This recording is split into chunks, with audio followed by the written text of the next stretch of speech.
Alright, something a little different here today. I have this tank here, and I need to make a check valve for it. This is what the original check valve is like. This is out of another gas tank, but this is what you get. And you can actually buy these. You still get these, but they're like $23, $24. You know, they're reproductions, but you hate to put $24 into a $5 engine. You know, and I used to make them. Here's a prototype of something I made a while back. I made a couple of them. I used to make them out of bolts, you know, because you can't. I tried and I couldn't get this top piece here. You know, that's a 5/8 thread. I think a 5/8 18 thread standard, and then this here is a 1/8 inch compression fitting, and then you put it in and out with a 1/4 inch wrench. That's a 3/4 inch. I think I just said quarter. It's a 3/4 inch hex on the top there. And to get a 5/8 thread, I would buy a bolt, but then the bolt head would be a lot bigger. You know, that's like 7/8 or something, or even bigger. And they were acceptable. I mean, they worked, and they were crude but functional, I should say. You know, I even made a little screen on the bottom. You know, they come with a screen, and like I say, they were functional. They would go in there. Let's see if I can screw this in left-handed. There we go. And you know, they looked okay. An average person wouldn't know the difference. You know. Matter of fact, here's one that's already in there. You know, and that's what mine looked like. You know, and they worked. You know, but I think I could do better. And I checked around to see what kind of stock I had in the shop here. Get that out of there. Get the bolt out of the way. Yeah, the bolts you just have to cut and then just drill a hole and tap them, and then put a fitting in there, an 1/8 inch fitting, whatever pipe thread it was. But like I say, it was crude but functional. And I was looking around the shop, and I happen to have this is a 3/4 hex, and it's about 1 foot long. And then, actually, see this? This is a 1/4 inch copper tubing, and that worked good, because that's what this is. This tube here was a 1/4 inch, but I didn't even know it. But I had a piece of brass. This is all stuff from other jobs and stuff. You know, it's just up on the shelf, and this is 1/4 inch brass, so I could actually make a brass tube. And all I would have to do is cut this hex down and put a 5/8 thread on there, and then find a fitting for the top of it. But let me put you up on a tripod, and I'll show you what the dilemma is. All right. Yeah, I got about six of these tanks, maybe a little more, 8 tanks in the shed. But when you get these tanks, they usually don't have the check valve, or they do have the check valve. And when you get them out and you look at them, they're pretty much destroyed. You know. And you could usually take them off. Some of these have flapper valves, some of them have balls, you know, ball bearings in there. And this one here is all clogged. As a matter of fact, this one here is broke. Yeah, look at that. I don't know if you can see that, but I just broke the edge off here. And this one has a flapper. Here you go. This is, I don't know if you can see it. Put it with my hand here. That's just like a flat piece of metal. And it's actually got a hole in it, so it wouldn't have been good anyway. Oh yeah, it's got 2 holes in it. Interesting. Yeah, some of them have an edge cut off. But anyway, you know, it's so you get fuel flowing one way and not the other way. But like I say, this one here is, I'll probably be able to save this. Yeah, I can see through that and everything. All I have to do is make a check ball valve on the end of it, and I can save that. But most of that you get most of the time, that, you know, they're garbage. But like I say, you can buy them outright for $24. But since I have this, I'm going to try and make the top. And let me get some fittings out here, and I'll show you what we got to do with the fittings to make the check valve. These are my check valve balls and stuff in here. And these are pretty cheap. You know, this is something I would use here. and make a check valve out of that. And I could probably use something like that. Oh look, here's it even has a ball in there. This is probably one I was going to make. And here's your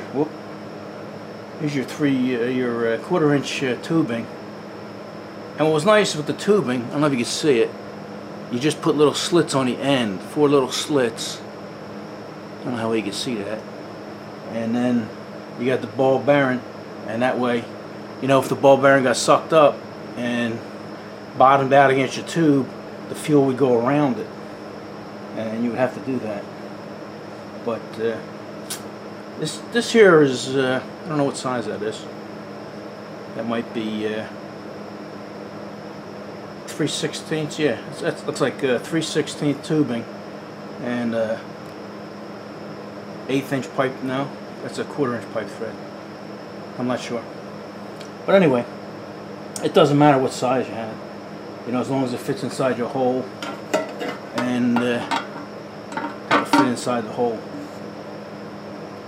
But inside these fittings, you know, it's tapered, and the ball, you put a ball bearing in there, and the fuel can't go back down. It'll block the hole. But then when you suck it up, it would go past the ball, and that's how that would work. And you can actually hear it. I don't know if you can hear it, but you know, that's how you make a check valve. But that's what we're gonna do. So I'm gonna I can tell right now I'm gonna have to bend a little thing on the end here, because if I put this in here, if you look down here, the ball bearing will go right through, because this tubing is a lot thinner than this. So all you gotta do is make a little divot in there and bend it over a little bit, keep the ball from going through there. But anyway, to start off, let's go over to the lathe and we'll try and replicate this top half here. That's only actually a 1/2 inch, you know, from the top to the bottom of that thread. So this, I think this piece here, this hex piece, costs like 12 bucks. So I should be able to get, I don't need them, but I would probably get 24 out of that. And that's like 50 cents. 50 cents for the top half. Then this whole piece of brass here was about $1.50. And then the fitting's $1. So with a little bit of time and $3, I could duplicate that. So let's go over to the lathe and see if we can do that. I was just looking to see what I had here, and for the end here, I was thinking I could probably just drill and tap and put that in there, you know. But that has a hex on there. And then I was looking at this. This here's a connector, an 1/8 inch flare connector, or a compression fitting. And I'm thinking if I got rid of this nut in the middle, I can actually use that. That's like a 5/16 24 thread or something. And then I could either tap that and you'd have that little nut. But if I took that off, I could probably get 2 of these. And then when I put it in there, just put it in and press fit or solder it. So I might go that route. I like that idea. That would look pretty much factory. Alright, well, to start, let's cut a 1/2 inch of this off and put some threads on it.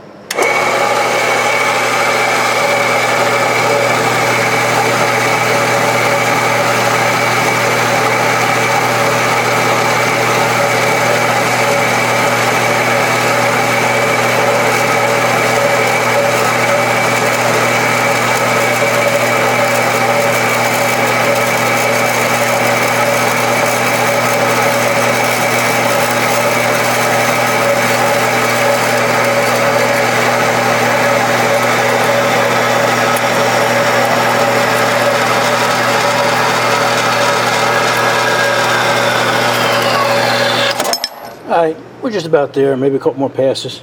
It's got to go down to 5/8. Actually, it's just a little bit under 5/8, but we're going to go to 5/8.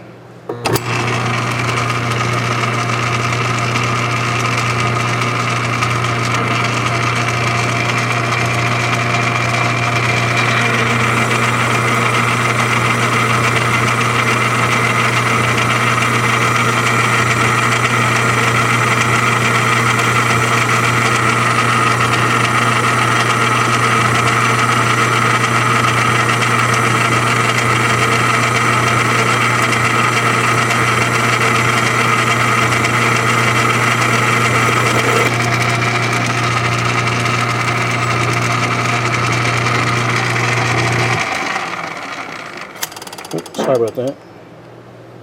Yeah. It's cutting pretty good. And get a caliper on there. Let's do this left-handed. Do it this way. There we go. Alright. Yeah, just a little bit more, maybe 1 or 2 passes.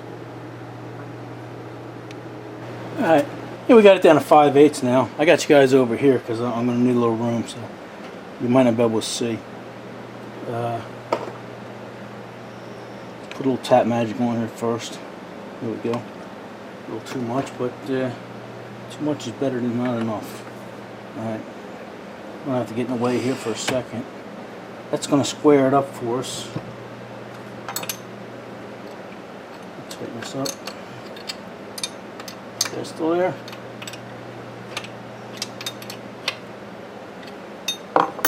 Alright, let's see how this works.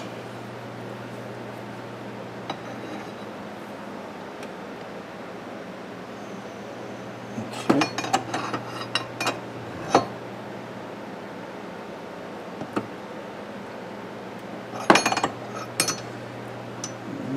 It almost looks like it's going on straight.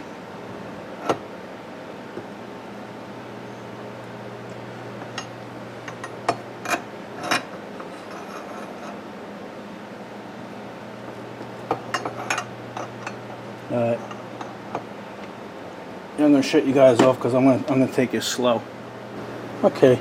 Yeah, I ran it up as far as I could. And what I got to do now is I'm going to take it off and then flip that die around so I can get right up to the head of that. Yeah, I had to move you guys out of the way because I got about a 2-inch a wrench here. Let's see if I can let me get that off here. We'll look at it.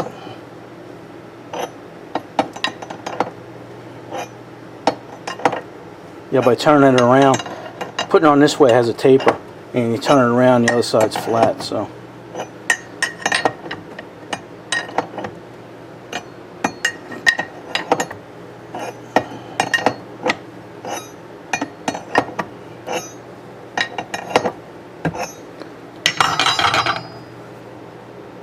Still a little too tight by hand. Alright, let me zip that off of there and we'll turn it back on.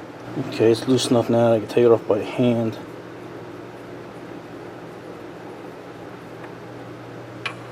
Huh. Okay, yeah.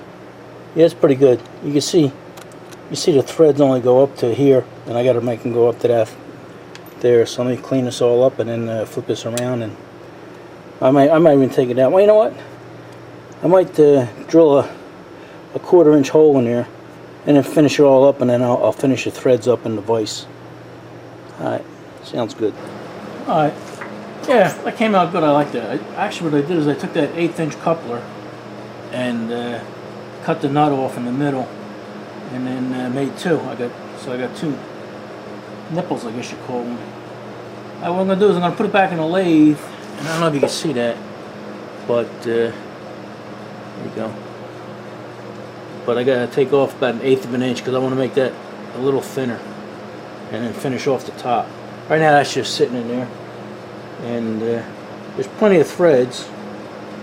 I actually tapered it. Whoop, it fell out because, like I say, it was just sitting in there, and I got plenty of threads sticking out, so that won't be a problem.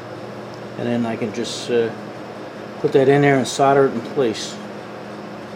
But this fits our gas tank pretty well. You guys still there? I'll put my left hand so you can see what you're doing. Yeah, that threaded nice. I was surprised. You know, it took me about 20 minutes, but you know, that's what it's all about. Alright, and it's I put a hole in there, 1/4-inch hole, and that fits our pipe right nice. That'll solder up nice.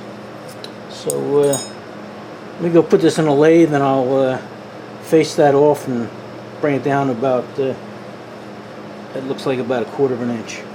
Alright, I'll be back. Alright, yeah, I'm happy with that. I took that down. That was about 3/16, so it's about the same height as the original. Alright, looking good. And put the pipe in there. Now, what I'm going to do is we'll work on this bottom half of it, you know, to check the ball valve. And I think what I'm going to do is I'm going to take it over to the lathe and get rid of all them threads, you know, because you don't need them, and it'll just make it look nice. I think I might keep this for myself. You know, I'm liking it that much already. So let me go over there and take all these threads off, and then we'll go from there.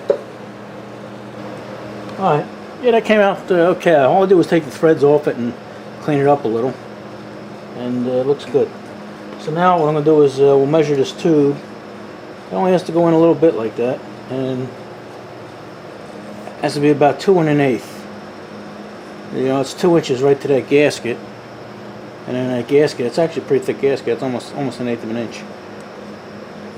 So we'll go 2 1/8, and we're gonna have room to play because you know, we'll have almost 3/4 of an inch to play here. So I'm gonna make it a tiny bit longer. All right, we'll go 2 1/2. Make a little mark there for you.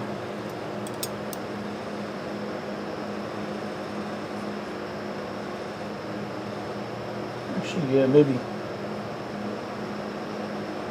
not quite. Put it right there.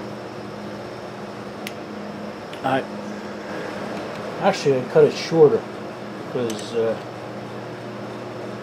our threads were longer here, so we have plenty of room for adjustment. I don't know if you guys can see that. Sometimes you know, I can't see where the camera's at. I'm looking behind me, so yeah, I made them threads extra long because the one tank I had body filler on it and stuff like that, and it actually thickened the top, so I would need a couple extra threads.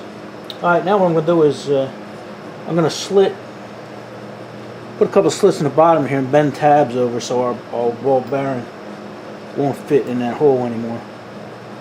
All right. Yeah, something here worked out well.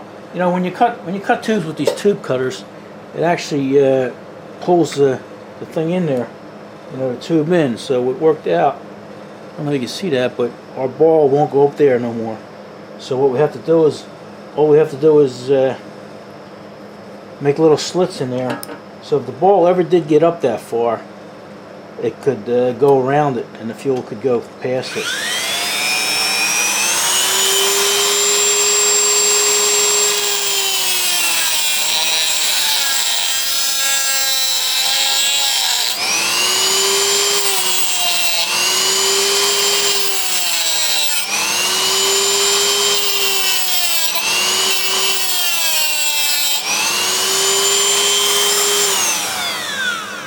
Alright, that's plenty. Let me clean that up with some sandpaper, and we'll be okay. The tube went up inside there. Alright, don't go away. Okay. Yeah, that couldn't have worked out better. So now we just solder things up. I don't know if you can hear it, but got our ball bearing in there, and it's working good. So now let's set up. We'll solder everything together. Alright. Yeah, I got that all fluxed up there, and let's hope this isn't strong enough to blow it away. I'm trying to solder that first.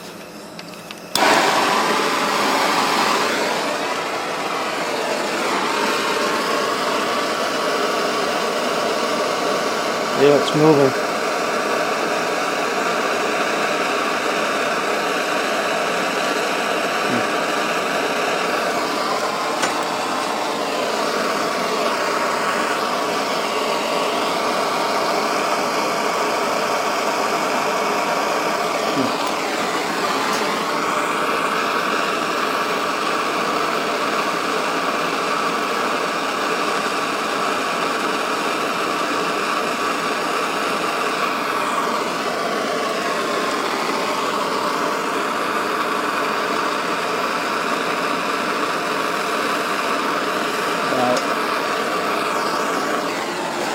I don't know if you can see that, but it actually sucked it in.